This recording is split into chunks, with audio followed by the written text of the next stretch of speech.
आज हम बात करेंगे कि वो कौन से दिन हैं जिनमें अगर मियाँ और बीवी आपस में मिलाएं तो प्रेगनेंसी होने के इम्कान बहुत ज्यादा होते हैं। मैं हूँ डॉक्टर इकरा। आज मैं आपसे एक ऐसे टॉपिक बात करने जा रही हूँ जो सिर्फ साइंस पर नहीं बल्कि उन हजारों कपल्स के तजुर्बे पर भी मबनी है जो सिर्फ टाइमिंग समझकर नेचुरल तौर पर कंसीव कर पाएं। हमारी सोसाइटी का एक बहुत बड़ा मसला ये है कि शादी के साथ ही हर कोई ये एक्सपेक्ट करना शुरू कर देता है कि अब फौरन प्रेगनेंसी हो जाएगी। इस प्रेशर की वजह से अक्सर लड़कियां और कपल्स कंफ्यूज हो जाते हैं। उन्हें समझ नहीं आता कि क्या करना चाहिए और वो फौरन ट्रीटमेंट की तरफ चले जाते हैं, जबकि असल में कई ऐसी सिंपल बातें होती हैं जो ट्रीटमेंट से पहले ही समझ लेनी चाहिए। आज के सेशन में मैं आपको आसान और खुले अल्फाज में ये समझाऊंगी कि वो कौन से दिन होते हैं जिनमें अगर रिलेशन बनाया जाए तो प्रेगनेंसी के चांसेस सबसे ज्यादा होते हैं। सबसे पहले बात करते हैं पीरियड्स यानी हैज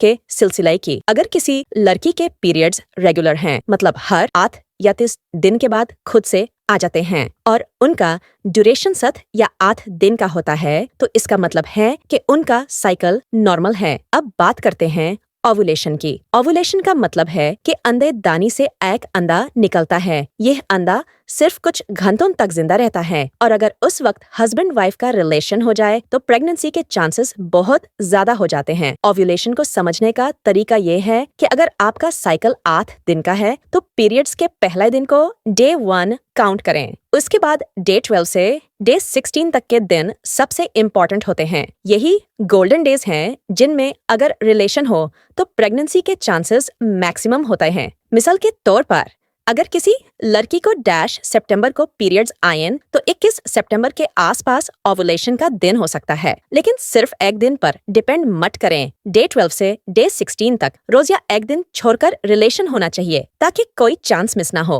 ओवुलेशन को पहचानने का एक और तरीका है बॉडी टेम्परेचर चेक करना। सुबह उठते ही जब आपका टेम्परेचर हल्का सा बढ़ जाए, यानी लगभग 1 डिग्री फ़ारेनहाइट, तो समझ लें कि ओवुलेशन हो रहा है। एक और तरीका अल्ट्रासाउंड का है। अगर आप डे बराबर अल्ट्रासाउंड करवा लें तो अंडे का साइज देखकर अंदाजा लगाया जा सकता है कि ओवुलेशन हुआ है या नहीं। अब कुछ कपल्स कहते हैं कि वो ओवुलेशन डेज पे रिलेशन रखते हैं लेकिन फिर भी प्रेगनेंसी नहीं हो रही। ऐसे लोगों के लिए मैं ये कहना चाहती हूँ कि कभी कभी स्पॉन्टेनियस या अचानक ओवुलेशन किसी और दिन भी हो सकता है, इसलिए सिर्फ स्पेसिफिक दिनों पर रिलाई ना करें। अल्टरनेट दिन या हफ्ते में 2 मर्तबा रिलेशन जरूर होना चाहिए ताकि हेल्थी कंसेप्शन हो सके। तो दोस्तों, ये थी उन दिनों के बारे में जरूरी मालूमात जिनमें अगर मियां बीवी मिलें तो प्रेगनेंसी के चांसेस बढ़ जाते हैं। उम्मीद है कि आज का सेशन आपके लिए फायदेमंद साबित होगा। शुक्रिया।